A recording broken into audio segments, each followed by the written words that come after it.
Welcome to the Fanzed Sports Talk podcast, hosted by 216 and E.G. LaFleur and produced by Walt K. Disney. She will not be able to be here with us today, but everybody keep her in your prayers. Shout out to Disney, man. Yeah, man. We wish that she was able to be here. You know, show's always better when she's here. But this is a sports show with a college football focus, where we talk about everything in sports.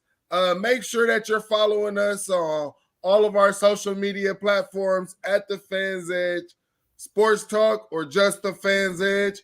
You can follow us on TikTok as well, man. Please hit us with a follow. Yeah, and if you're watching on YouTube, make sure you hit the like and subscribe button. Also comment, and you know, if you want to hop on with us, click the link, man. We're out here, man. We're welcoming people to come on the show, baby. Yeah. This is the Fans Edge. We love fans. We love all you people. We would like for y'all to come through, slide through, like Mike said. Yeah. Hey, it looked like we might have somebody in right now, man. What's going on? Hey. Chappelle, what's going on, man? What's going on, Mike? Thank you for letting me in. Yeah. What you want to talk about, my guy? Man, I just joined you. I just seen the message. I thought I'd join. How you doing, brother? What's going on, Chappelle? We appreciate man, not too you, much. Man. I'm a SEC fan. This season. Yo, yeah, what? we do. I'm an SEC fan. Let's go. I just had to get over here and talk bad to Mike. I don't want to embarrass him on his own show, man. Don't do it. Don't do it. Because I'm an SEC guy myself, you know what I'm saying? I'm an Arkansas Razorback fan, but I try to keep it. What? I'm not that.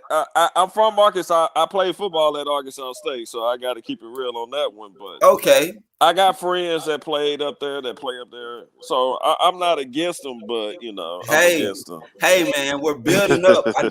I know you saw the record last year. We're making it happen. Y'all are finished second in the West this year. Hey. And that will be great. Well, if the quarterback can throw the ball. If he can't throw the ball, then that's going to be the issue. Y'all passing game. You know, I think this year will be more of a run team anyway. You know what I'm saying? A lot of people don't realize Coach Pittman wanted to move to a run team anyway. But we had a first-round draft pick at wide receiver. We had to throw the ball a little bit. Oh, man, that dude was a monster, man. So you had to do that.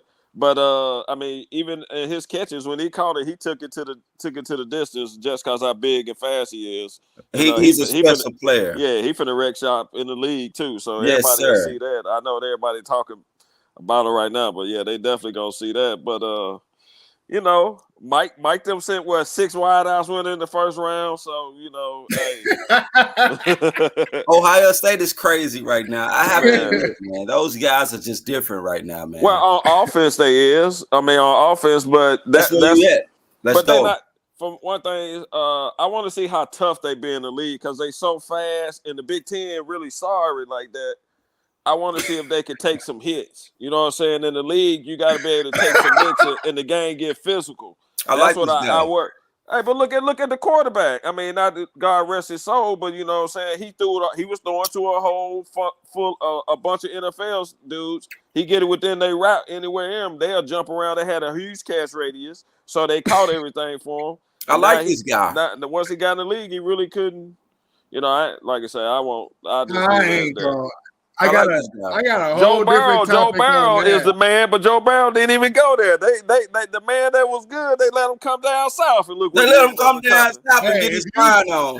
Look what he became. Look what he became. Hey, compare Joe Burrow's 2018 stats to Dwayne Haskins' 2018 stats. We don't have to compare their stats. Let's look at them as professionals. Correct. No. Yeah. If you want to go there, go the next year after that. Go. I mean, go 1 year. Dwayne Haskins. Quick question. I'm sorry, not done talking. Go ahead, Mike. Is there a possibility that sometimes it matters where you land at in your draft class? Okay. Is it not true that there was things talking about where the organization that he was drafted actually a coach or I hear a bunch of excuses, Mike. I hear them all, Mike. I hear all the excuses, Mike. I like this guy. At the end of the day, when you get on the field, Bro, we Let's talking talk reality. Don't talk it. Let's Hey talk man, reality. you got a Let's better talk coach. that. You went to a better city. If Cincinnati I'm a wasn't running, shit 2 years ago, Mike. if I'm a running quarterback, I Oh, put him here in you the go. Ravens offense. I don't put him in a Tom Brady, Bill Belichick type offense, right? No, he It's threw all for about 5,000. systems. Mike, did he not It's throw for all about 5,000 yards? systems, brother. What are you It's all calling about Joe systems. Burrow? What are you calling Joe Burrow, Mike? And Joe Burrow got the right system for him. Joe Burrow is a great quarterback. I'm not taking anything away from Joe Burrow. Mike, everybody in the NFL is running the same honestly, I offense, wanted Mike. Joe Burrow to start.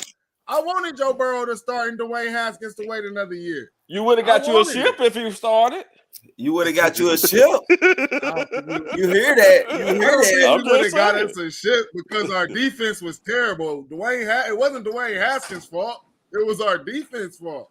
Hey, it's your offense, man. I tell you, man, that cupcake offense,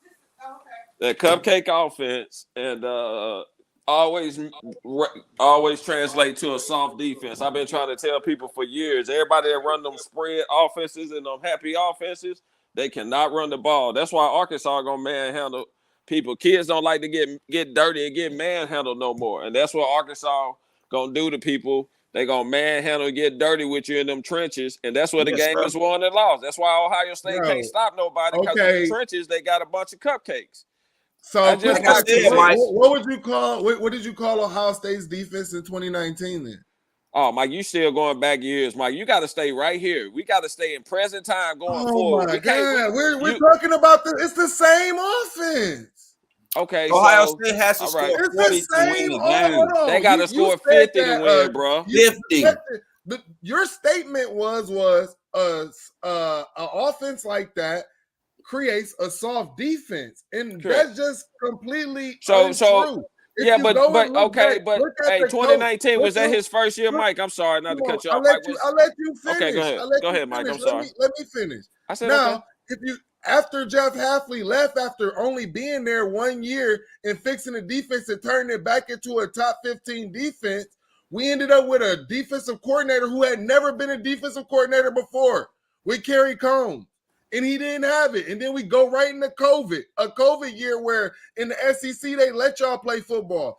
They gave the Big Ten schools the cease orders in COVID. Am I wrong? The SEC, y'all got to play and practice and still develop. The Big Ten schools did not get that opportunity. They canceled a couple practices and a couple games. A couple. They canceled a few. Dabo Swinney's whole thing was we didn't start until like 2. Bro, so get mad at your conference and your senators and all that. You can't make excuses, Mike. You getting top 5 recruit classes every year, Mike. Every year, no excuses. Every year, grown men. You get grown men every year, and you playing against Northwestern. You playing against Iowa. You playing against people like that, and they are. Come on, Mike. Come on. Here we go, Kamario. It's coaching, bro. Coaching got everything to do with it, man. That y'all keep hiring. Exactly. So you're pointing out I said you're pointing out the problems that I've already said. Let's go, Tuck. I'm on record. Hey, we appreciate you. Ohio State got more excuses than a little bit. Man, Mike, now it's coaching. We play football down south. Rain, sleet, snow, or COVID. We play football down south. Don't play no football. See that coming? We play football down south. Man, we appreciate you coming on, man. Thank y'all, Mike. Thank y'all, man. I appreciate it. Nice to meet you, bro. Yes, sir. Where you from? What part of Arkansas are you from? I'm from Forest City myself. Oh, man. Hey, so I'm originally from West Helena. Okay. That's a connection right there. You know, we rivals. Hey, man, I'm gonna give you an even better one, man. My kid's mother is from Forest City. I got a lot of friends from Forest City. You know Denisha Blanchett? Oh, yeah. He a cute dog. You probably know his son. Yeah, he went to A-State. Yeah. He went to Arkansas State. Yeah. You know. So we know a lot of people, man. I know a lot of Randalls. I know that whole bunch of people down that way. Shout out to you, man. I appreciate you coming on. All right, y'all have a good one, Mike. Enjoy yourself. I keep watching. All right. All right. Now, speaking of, this SEC or whatever, man, we got SEC coaches that just don't know how to keep their mouth shut. that just gotta go ahead and snitch. And I do gotta say this, man. The SEC commissioner coming out talking about they are publicly reprimanded and all of this crap. That's nothing but him saying, stop snitching on what we do here. This is what we do. Don't tell the world what we do. Let me say this. Shout out to Jimbo Fisher. Shout out to him. He was bold enough to go against the grain. He was bold enough to tell Nick Saban, you're a crybaby.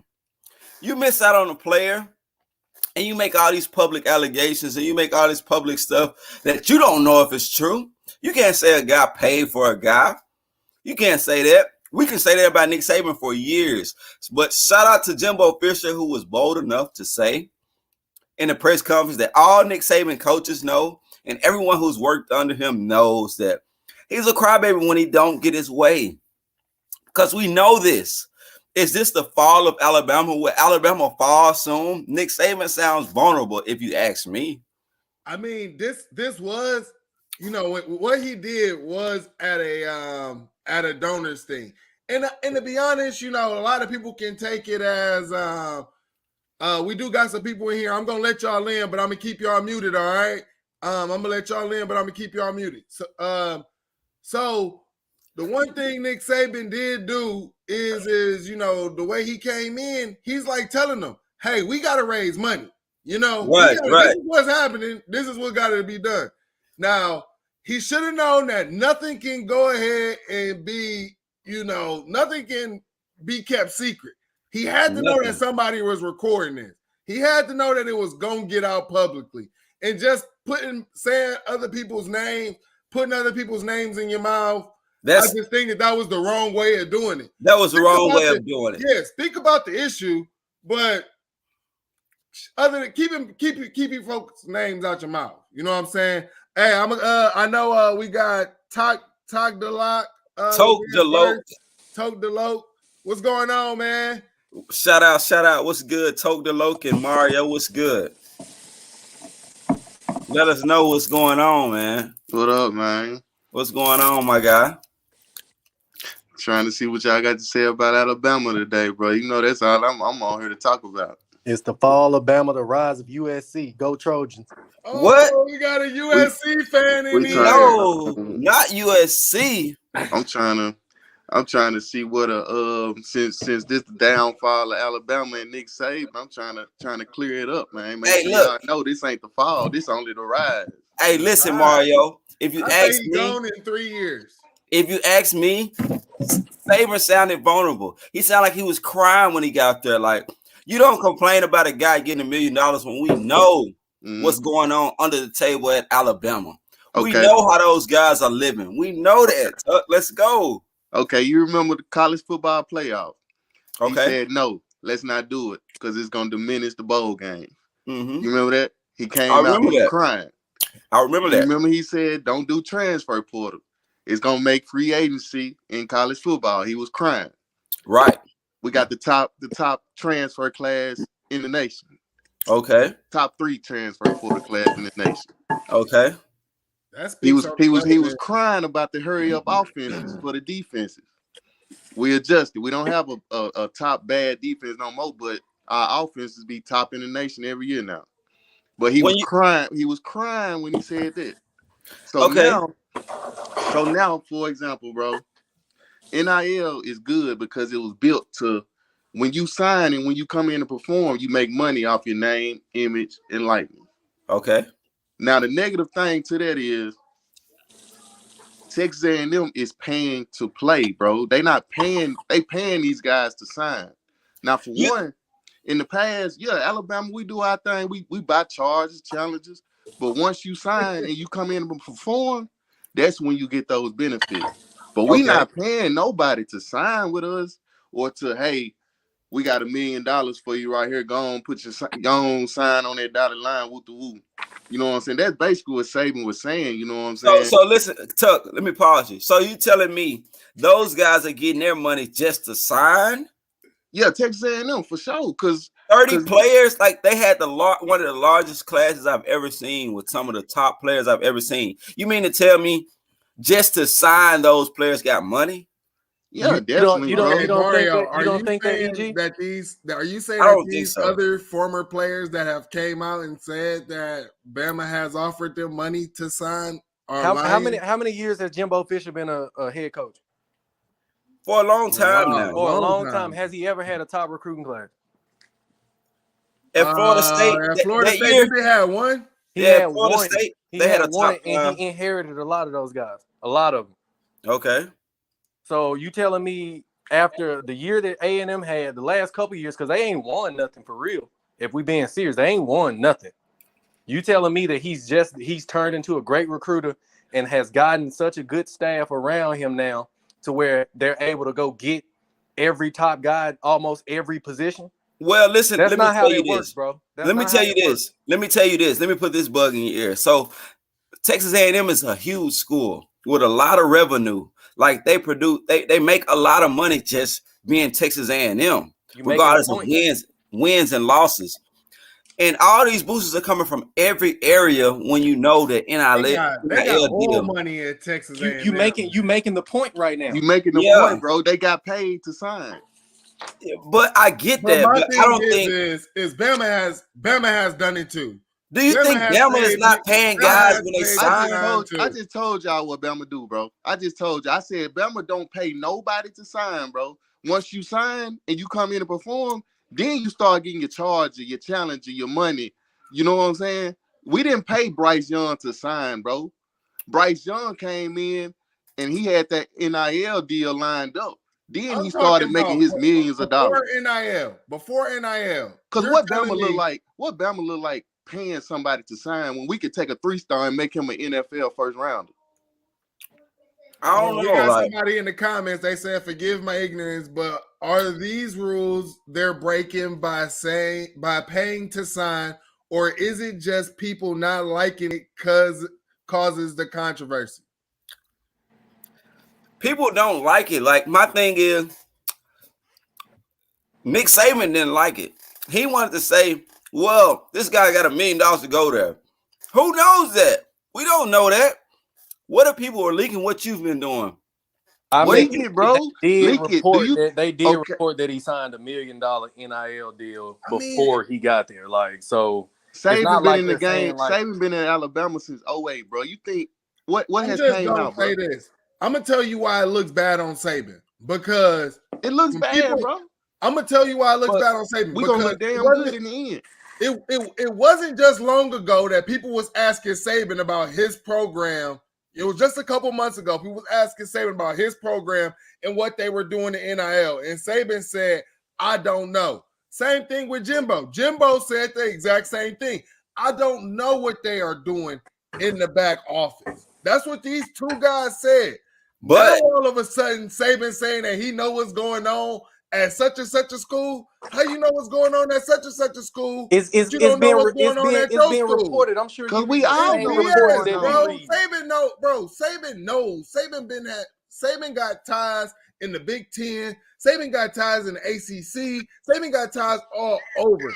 Saban know what's going on, and He Saban been knows. doing it. And Saban been doing it even before NIL. You're trying Before. to talk me into believing that someone was Where never the given a allegations bag at, bro? to sign to Where the Alabama. paperwork? That's BS, I bro. would say That's BS, bro. I would say this That's looks what 10 Jimbo times was worse on talking Saban about. if he hasn't been consistent with what he's saying, bro. He spoke out against the NIL when they first started initiating all this stuff. He spoke out against all of this stuff before it even became official, just like the playoffs. We looking at the playoffs now. Every year, when we get in the playoffs now, somebody's Where getting you hurt. don't speak out on it. It It's makes costing it them even first round playing money. field. He's been How does it speaking make out an against even this stuff. playing field if Bama winning it Because every look year? at that. But I'm sorry, but if I'm going to talk Texas boosters over Alabama boosters, I'm taking Texas. Boosters. I'm taking sorry. Texas I'm any taking day. Texas And boosters that's over good. that. And that's And then good. when you want to Y'all talk making the USC point for me, boosters bro. over Bama boosters, I'm taking USC boosters. Y'all We making my talking point. Y'all we making talking my in point. circles right now because you making the point that we're You saying. making the point, bro. But my thing, but I mean, we're all saying the same thing. My thing is about my whole thing about Bama is don't sit here and say that Saban wasn't doing it. Hold on. So I heard something on TV the other day that kind of made sense from the outlook. Maybe he was speaking out against it, but like more so towards like a subliminals more at Bama's boosters. Like, okay, I'm gonna put this out here and tell you why they have the number one class, and maybe y'all should pick up what we doing here. That would make sense too. That's what I was saying before. I don't think Bama would ever have any trouble landing whoever they need to land. We would never have no trouble, bro. They would never have no trouble because they've been doing this for years. They're steps ahead. We would never have no trouble, bro. Of course, but since they want to. I think he have a real issue with it though, bro. I don't think he fears nobody when it comes in between the lines. I feel like he feels like he has the coaching staff amongst himself to where he can go out coach anybody, regardless of what the talent and everything, all that looks like. I feel like he feels like he can go beat A&M 9 out of 10 times every time they line up. To me, Saban's thing is always be the most physical team on the field. He always wants to be the most physical team. But now when you sign 30 guys at a program, there's a chance you might be a little more physical or a little more athletic than Alabama in the long run. That's why he decided to speak out. Like, I feel like he think his throne is in jeopardy. If you ask me, that class A&M signed is a history class. Like, bro, how do you know that's a history class if they ain't played not one down of football? And I exactly, bro. I won't say that. I won't say. I mean, meant to say historic. I get what you're saying.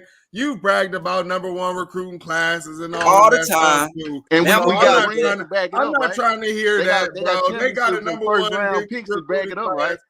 They got a number one recruiting class that, by the metrics that Alabama has been getting, these number one recruiting classes at the same thing. They got one of the most historic classes. That's all that we're saying, bro. That's so you telling me same metric that Alabama has been ranked at. They're doing the same thing with Texas A&M. Why is it a difference because it's Texas A&M? That class won't stay together, bro. So you that class won't stay together. Half of them don't transfer. So like A&M, they go out here, they don't perform. They go out here and lose to Arkansas again, right? Right. You telling me if they go sign another class like this next year, they won't. About football and it's not about the NIL. They won't sign another class like this. Like Tuck said, like Mario said, I feel like it'll be a huge transfer portal year for them next year. I feel like that deep in my heart because you already had a pretty young team, and then you bring in 30 more guys. Ain't no room for all those guys. I don't see the room for those guys. And 3 years, if you ask me, Texas A&M should be in the championship in 3 years. Maybe they should. Maybe. I hope, you know what I'm saying? With a class like that, they should. They should. That's when we're gonna see, bro. 3 to 4 years from now, 3, 4, 5 years down the line, that's when we'll see, bro.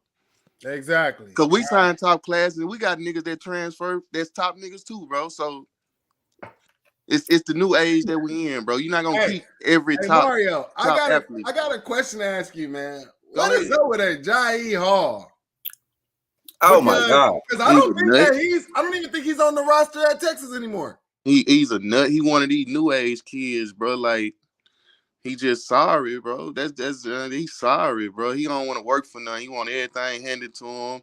He's scared of competition. Because, I mean, you scared of competition in Alabama. You scared of competition in Texas. Because they got some good wide receivers down there, bro. And these coaches, bro, they ain't just going to hand you something just because you did good in a spring game. Like, you performed well in the spring game your freshman year. So, nah, that don't mean that you finna be the top dog, nigga. You got to go out there and work and earn it, bro. I got you. We got somebody else saying I want to get him in. What's going on? What's Austin? up? What's happening, man? Not a lot, bro. Chilling over here with the baby, bro. Listening to y'all talking out here. Appreciate you coming on. Yeah, for sure, bro. Yeah, I was trying to ask you a minute ago. I was wondering about this because, like, y'all are talking about all this, like, paying to sign players and stuff like that. Like, is all this actually against the rules, or is it just people thinking, like, people are getting like a better edge out of it, or like they're putting money into it to get better players so they get an advantage, or what? Well, the rule is supposed to be not pay for play, right? And then you're not supposed to be paying anyone to sign. But the whole thing of NIL is it's pay for play anyways, because you want to, as a company or whoever, you're only wanting to give your money to top guys. You know, And also, you're not wanting to give your money to scrubs. So I mean, the whole thing about it is the NCAA, they effed it all up because now all the states have different laws, and any rules that you make cannot be unilateral because all the states have different laws. So but let me also say this. it makes them susceptible to lawsuits too. Let me also say this. A guy like Nick Saban, he knows the ins and outs to what's going on when it comes to paying players under the table and over the table. So he knows how to get around all that. He knows how to get around it, and no one will say anything to Nick Saban. When he comes out and have a press conference and he's just heated and upset, no one says anything to Nick Saban. Nah, you ain't stepping up to that, bro. No one questions Hey, Nick Saban. Just Bill like Belichick. y'all said, I'm assuming Texas A&M paid all these players, bro. Y'all assuming that Nick Saban doing the same thing, right? Well, look, just I'm like not Bill assuming. I Belichick. believe that they paid them players at Texas A&M. I believe that as I well. believe that it's been going on like crazy. But I I'm believe saying, it's okay, been that's the happening only thing. before That's the only NIL. thing that we agree on, then, bro. That's the Bro, only thing. Like we love NIL. I'll But- give you an example. The Go Big ahead. Ten, they had a gentleman's agreement about if a player was committed, no other team will commit. Urban Meyer came in the Big Ten and said, F that. I'm copping still- players left if and right. he committed to your school, I'm going to still recruit him. Yeah. And then that's where you start seeing a lot of flips in the Big Ten. And then a lot of other coaches was getting pissed off, making public statements and da. But guess what? Talking about like It they're wasn't throwing money illegal. at it, stealing people. And like you said, you're not going to be able to find no paper trail because it's all happening behind closed doors, like we talked about before. The high school coaches, the uncles, and all of this stuff. Moving I mean, players' it's- families to the yeah. city, stuff like that, man. We know what's going on with that. We know what Tua family, when his family moved to Tuscaloosa or You wherever he think Tua moved. gonna play football in Hawaii, bro?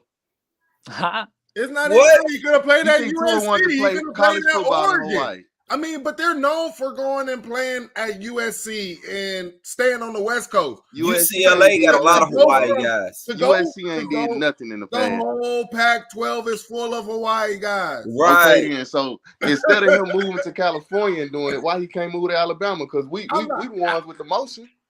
There you go. Yeah. I like I'm that. just- I like that. I mean, Steve Sarkisian recruited him. Didn't Steve Sarkisian, ain't he a California guy, USC Yeah, guy? he's a California guy. yeah, Right. So I yeah, agree come on with to you. Alabama, bro. yeah. Hey. Well, Didn't recruit hard now. like this show is called. We got we're the gonna motion, go not ahead. USC. All right, like this show is called. We're going to rank the college football conferences, man. Ooh. EG, I think we can both agree at who we got as on top. You already know, man. The SEC is the top conference right now, man. If you look at what's put into the playoffs, what's put into the top 10 of the rankings, it's SEC, man. It's still overpowering. It's still a dangerous game. I feel like Ole Miss is on the rise. You guys better watch out for Ole Miss. Watch out for Arkansas if they're on your schedule. Yeah. SEC is still strong. Now, the SEC might not win the championship every year anymore because teams are coming up. But the SEC is still the powerhouse. But the Big 12 is, the Big 10 is looking nice. Yeah. And so, I kind of want to keep this. Let's talk about it in a 2022 perspective. Okay. You know what I'm saying? So that way we're not diving too deep because we done kind of already went over in the show. Right. So, like So- you said, we'll say the top two teams are, we know the SEC at number one, The Big the 10. Big Ten, and But- the schools in the Big Ten that we can talk about is Ohio State, obviously consistency. You do have Wisconsin, who's You got been Michigan. consistent. You got Michigan. But I That- just feel like, man, we got. I don't know what happened to Mario, man. He was in here and then he got Big 10 looking good. He just left the comment. Big Yeah. 10 is looking good because no one is looking at Michigan as a pushover. You know, we got the Harbaugh brother over there, Ooh, yeah. and he's been doing this thing for a while. I think eventually it's his time to beat Ohio State again. I think It's not happening. Hey, what happened I can last year, promise you Mike? that's a fluke. What happened last year? Fluke. Oh, it was a fluke. Okay. I promise you that But was a but fluke. but in the Ah, end, It was we know the bound to ACC happen. is It was one. bound to happen. We know the Big Ten is two. But you know who's an underdog? The ACC, and it's because of strength of schedule. The ACC, yes, they have a fairly weak strength of schedule, but I can see a team easily coming out of the ACC like a Clemson with a veteran quarterback they got this year. I see a Clemson or a Miami because they don't have a lot of tough teams to play. They can have one of those records where it's one loss. And they can easily slide right into the playoffs because the ACC cancel each other out every single year. Yeah. And I feel like the ACC is a tough enough conference. It's not exactly tough week to week once you get into conference play, but they'll have a record that is hard to ignore if you understand. Yeah, the thing about the ACC is like instead of them always having like, you know, multiple teams, Right. you know, that, you know, it's kind of like who can battle. Like it's always like who's that one team that, you know, can possibly knock off Bama in the ACC, or in the Big Ten, it's like, you know, there's a chance that Michigan State or Penn State can possibly knock off Ohio State. Or, you know, in the ACC, you really don't have that. It's always like this one dominant team and sometimes maybe two. Maybe two. And then, you know, I would say the downfall of Clemson, and some people would probably disagree, but I'm going to say it's the downfall, man. You have your defensive coordinator who has been there left. He took some personnel guys with him as well. I think that's pretty huge. You have some analysts who, you know, like people have been trying for years for that coordinator. I know when we were hiring at Arkansas, when we were hiring the head coach, we went after Clemson's defensive coordinator. What's his name? Clear me up on his name. Brett Venables. Venables, exactly. We went after him as a head coaching opportunity as well. So you saw that happening. But is Dabo team really a team that relies on its coordinators, or is Clemson just a good recruiting school because they are in the top 10 every single year? Yeah, they always in the conversation, and I'm not even like that. I don't even pay that much attention. I always hear about Clemson. Right. It's slowly falling down now. Yeah, it's slowly falling down. And that's why I say it's the downfall, because if they don't come back and win the ACC this year, what is that going to tell recruits now? That's going to solidify. Right. That's going to solidify that the era is done. Now, you know, after, so we got the SEC at 1, the Big Ten at 2, the ACC at 3. Now, this might be controversial for some people, but I'm going to put the Pac-12 at 4. And to the 2022 season, and the reason being is because I feel like Oregon is still a team. Who got like Dan Lanning from Georgia is coming up. Even though I don't really have that much faith, and even though I don't have that much faith in USC, they're still going to be a top team because of the talent that they are acquiring. And then I do like what Chip Kelly is doing at UCLA. So I like what they are building in the Pac-12. Is it taking a little bit of time? But yeah, and I'm gonna go ahead and say this probably ahead of y'all real quick. I'm putting the Big 12 at 12, but I mean at 5, because I feel like they're done. They're done. The only team that might be able to sustain in there right now is Texas. Let's just be honest, man. The Big 12 is just behind on as far as what football is right now. They're the last schools to get a dual threat quarterback. They're the last school to be top in recruiting. They're just behind so many other schools right now. And I like this comment right here about Kemario Tucker. He said, recruits don't care about wins no more. They all about NIL and facilities. I don't know, bro. I don't know if we're there yet, but eventually I feel him on the NIL thing. People will go anywhere that'll pay them $500,000 to play college football. Hell, I would. I would. Exactly. What recruit was that went to Texas A&M and was like, I don't see no trophies. I don't see no football. I saw that recruit. I saw it. Like, he did come back and say, trophies ain't everything. But I mean, still, when you're able to walk in the rooms like Bama, Ohio State, USC, and you see them trophy rooms, you see you start to vision yourself when you go back home and you vision yourself at USC. Do you see yourself holding a Heisman at USC? You don't see yourself you might not see yourself truly holding a Heisman completely at Texas A&M. Maybe because it's Denzel, but I got a question. The Book of Osteen, who is your team? Like, who do you cheer for individually? So I'm from Arkansas, so I always got to go Arkansas for sure. Shout out. Yeah. Same here. Yeah, I don't pay as much attention to college as I should, honestly, though, because like there's just so much going on in there, and like I don't really put the time into it. There's just so many moving parts, so many teams, you know. Okay. So like I really just kind of like stick to NFL for the most part. And so, right. So yeah. I would like to say this, man. Arkansas Razorbacks, it's a great program right now to be a part of. Recruits are starting to take place. We're not the guys that are going to compete as far as NIL deals right now. No way, You know, but unless you get Jerry in there messing around. Right. We need Jerry Jones. We need Tyson's Food. We need Walmart all to play a dividend. Yeah. And when we succeed, we need all those guys to come together. We need those to come in. But Arkansas is rising right now. Like, if you ask me, I feel great about a veteran quarterback. I feel great about a veteran backfield. I feel great about Sam Pittman putting the offensive line together every single year. And we'll wreak havoc in the SEC. We're not ready to win a championship quite yet. But we're going to be talked about for sure. But if you're thinking of guys that's doing it the right way, guys that are not paying guys under the table, you think of Arkansas.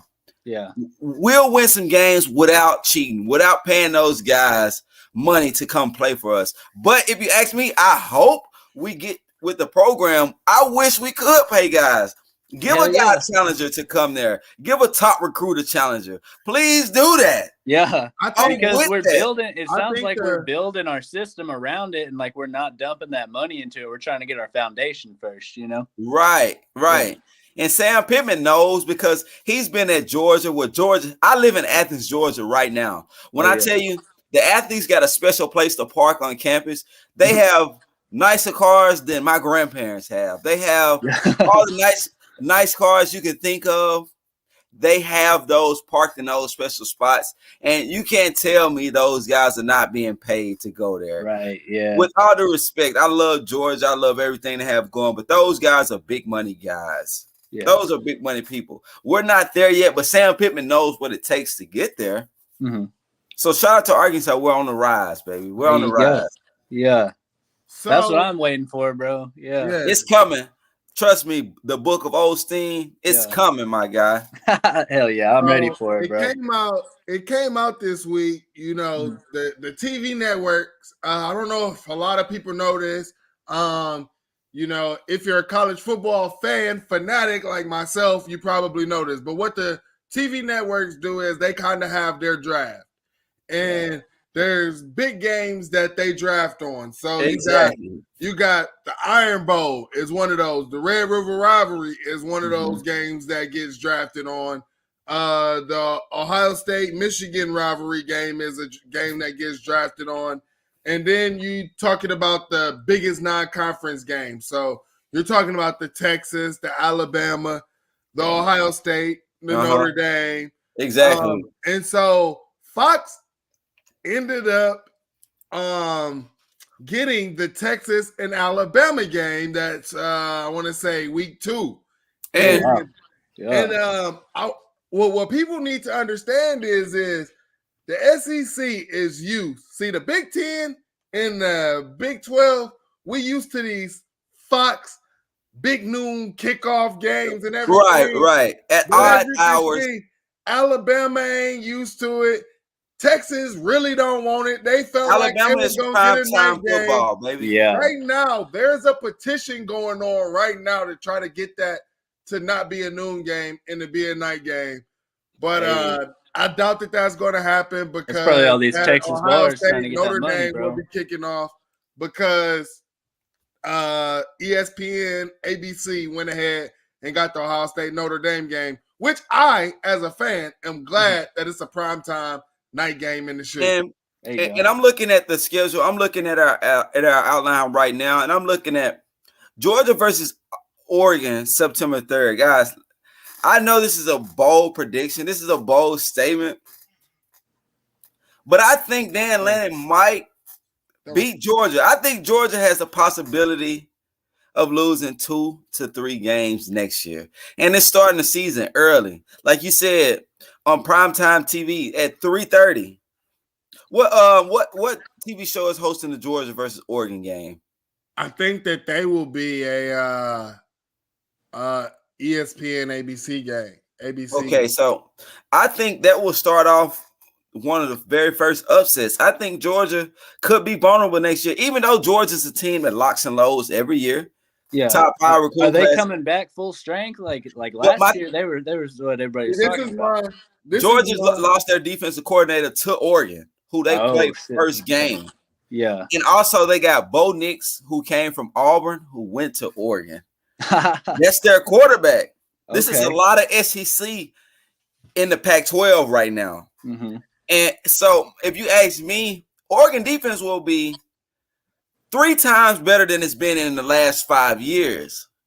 Hey, I think they have a chance of upsetting Georgia. It's not set in stone, but I think they have a chance of upsetting Georgia that first game. Not to say it's going to happen, but they have a slight chance because Georgia still has to figure out their quarterback situation. Are they going to stick with Stetson Bennett, the small guy, or are they going to put a new guy in there because they got a lot of rosters? I live in Athens. There's been a lot of talk about who's going to be the quarterback.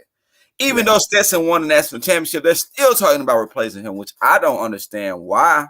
Yeah. I got a question, EG. All right. Oregon's installing a new offense. They're installing a new defense. But you have faith that they're going to be the team who's not installing a new offense, not installing a new defense on week 1. But hey, there's no film on that, bro. You have doubts about Ohio State's defense? My thing is, just like Ohio State, Oregon is a team that recruits pretty well. I'm not going to say they were top. They don't recruit like Ohio State. They're nothing like Ohio State. But Oregon has players out there too. You know they're selling Nike out there. Come on, man. They're selling Nike. They get big time players at Oregon. Just the number 1 draft pick. The number 1 draft pick in the NFL. Where did he come from? You know, Marcus Mariota? No, the number 1 draft pick in his recent NFL draft, Kayvon Thibodeau. He come from Oregon. Number 2, top, whatever he was. He was number 2, right? Or 1? I don't even think. Yes, you got me, bro. He's 1 or 2. I'll look it up. He's 1 or 2. Hey, you talk, I'll look it up. What I'm saying is they have athletes out there in Oregon. All they needed was a guy like Dan Lanning, who coached a historic defense last year. You think he can't put a guy to play in just one season, an off season? This year we got an off season. Last year we didn't really have much of an off season because COVID was in a way of a lot of the off season activities. But now he had a full off season. Number 5. But if you ask me, he's still one of the best players in the draft. I mean, I'm not disagreeing with you on that. My point is you're talking about that's like what I like to talk about schemes, and you're talking about a new scheme week 1 against a team who's not changing scheme or anything like that. Yeah, and I feel you on the scheme part, but if you think Oregon doesn't have the athletes, that's crazy. They just produced a top 10 draft pick. It's week 1. It is week 1, but at the same time, they coming off a coach who had a historic year last year, who had a great defense the year before last year, who's just consistently great on the defensive side. When did he struggle? He came on later in the year, right? They got better. Georgia had the best defense all year long last year. No, I'm talking about the coach that you're talking about that's at Oregon. He got better as the year went on. He started the year off great. Okay. Dan Lanning had the number 1 defense, had the historic defense. All year long, I was saying that's a historic defense. And I credit they had historic players. They have a lot of professional players on their defense. Oregon might not have as many professionals next year, but but do not count those guys out, Mike. Yeah. Coming in Don't with count smart those guys new out. system. That's crazy. Yeah, and I feel what Mike's saying. It's a new system, but if any school can adapt to a system, it would be Oregon. Oregon, that's one school that never struggles in recruiting. They might not be top 10, but they never struggle because it's money to be made in Oregon. People are going to come to Oregon. Hey, y'all, I'm about to have to hop off here, but it was good. Thanks for having me on, you guys. Oh man, Thanks for coming through. Yeah, bro. Yeah, I'm gonna be dropping that podcast for you, Mike, on Tuesday, bro. All right, let us know, hey, man. We'll be sure to tune in. Austin, man, shout out. Let them know where they can follow you at, man.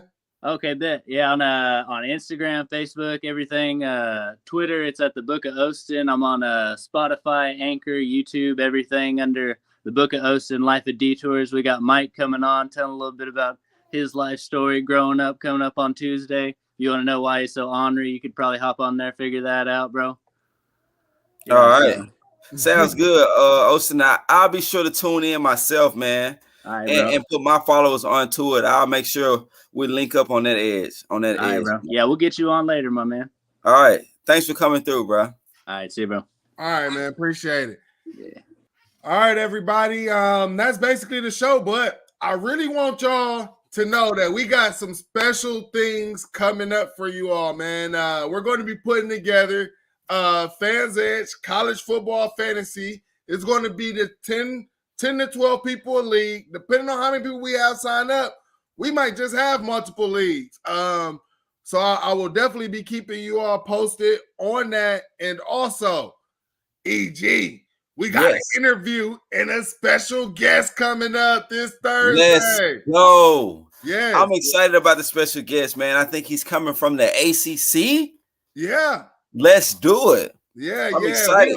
We're going to just stay tuned, man. Sneak peek, everybody. I think y'all will really enjoy this. This will be a preseason preview of what we think Miami will be doing this season. And, also we will be trying to get this special guest to come back on when Miami has their, bigger games and different things like that, man. So stay tuned. Make sure you're following us. Yeah, make sure you're following us on all social medias so that you can stay tuned to whenever we're about to put out a video, because we're about to start putting out more content daily, like all throughout the week. So not just Sunday. You're going to start getting stuff throughout the week, man. Definitely interviews lined up.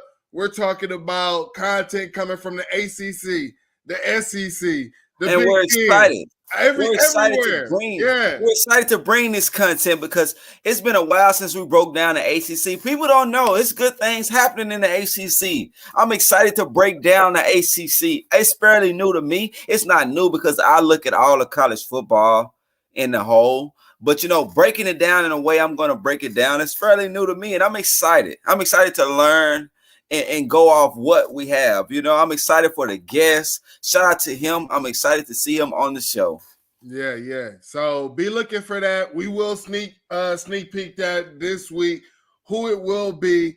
And if you're watching on YouTube, make sure you subscribe, hit the bell, so that way when we go live, you already know. You come right on, man. Subscribe, Fans Edge, the Fans Edge, baby. Shout out to the super producer, Disney, who couldn't make it today. Definitely. But she'll be back in the show soon. But subscribe to the Fans Edge. 216 Wild Boy holding it down. Your boy Easy LaFleur holding it down. That's what we do, man. We love this. We're just like you. We're the fans. Let's do this. Subscribe.